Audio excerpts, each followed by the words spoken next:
Good morning. Kumusta na ang buhay po natin? We believe that even in the midst of this crisis, may pinag-uusapan ng buong mundo ang krisis na ito, ang COVID-19.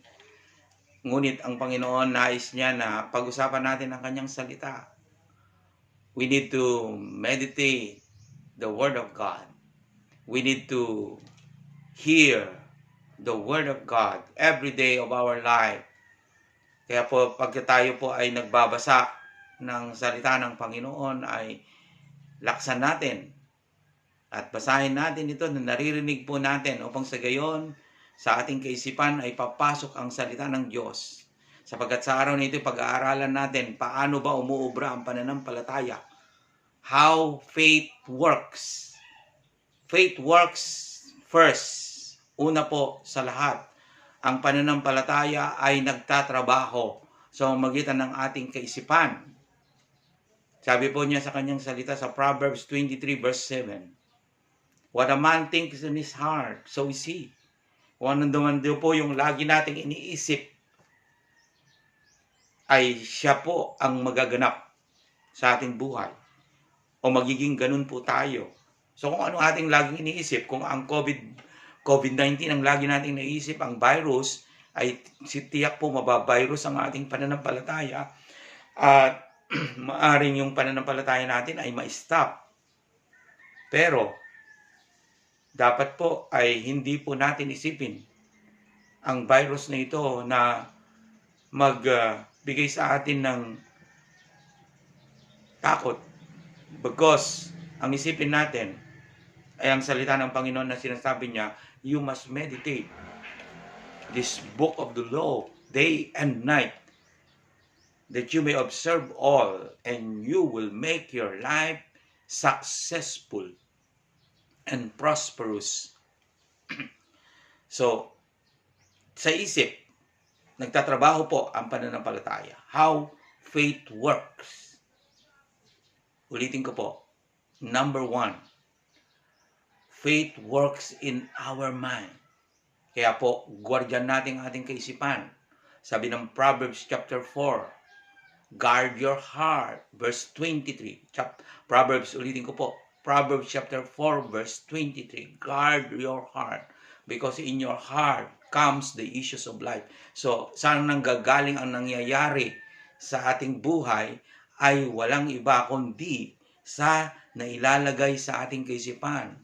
I-delete po natin kung ano man yung takot, ano man yung mga daladala ng situations na ito, o problema na ito ng buong mundo na negative sa ating kaisipan. Dapat ay tignan natin na ito pong sitwasyon na ito ay opportunity. Isipin natin na this is an opportunity.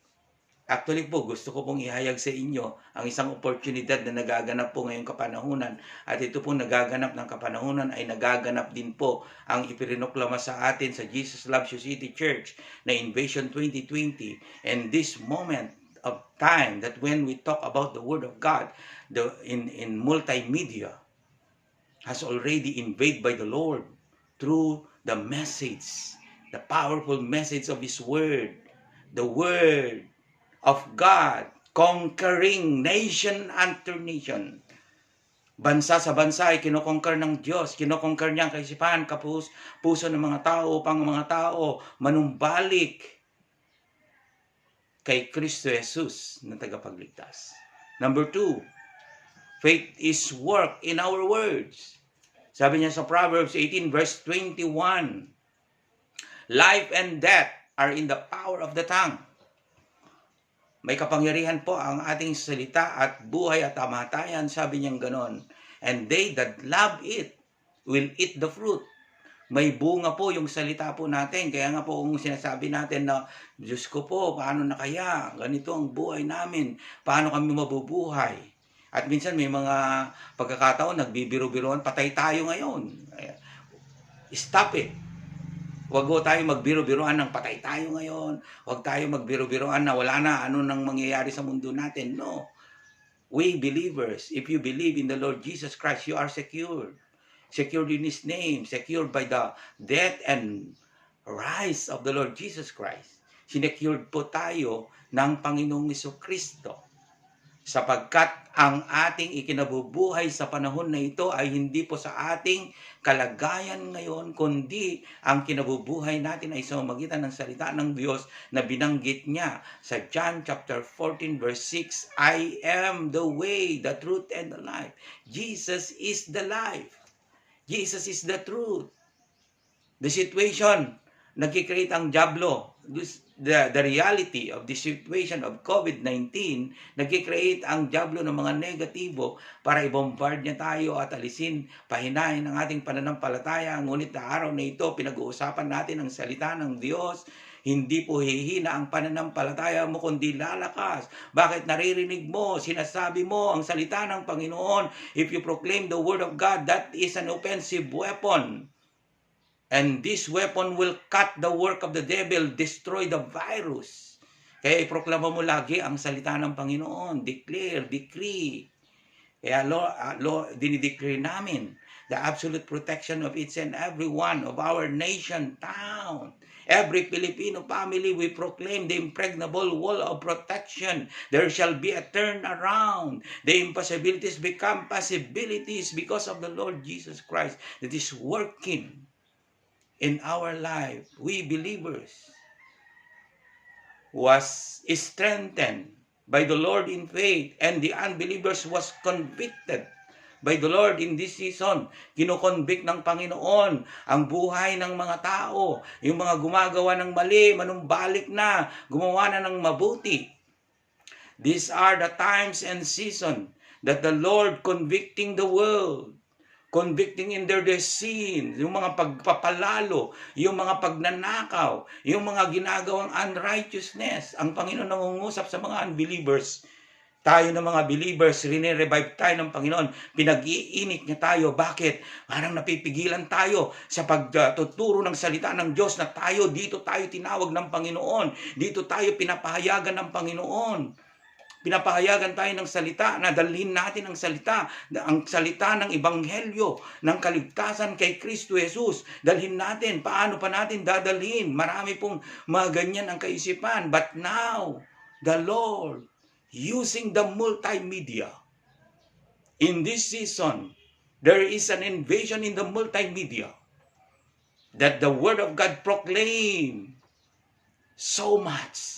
Vast of proclamation and declaration in the word today through the multimedia, sapagkat tayo po ay naka-quarantine pero hindi tayo mapipigilan sapagkat ang dami nating friends sa FB at ang mga kaibigan natin, pwede natin silang sabihan, manood kayo sa pagtuturo ng aming bishop tuwing Wednesday 7 p.m.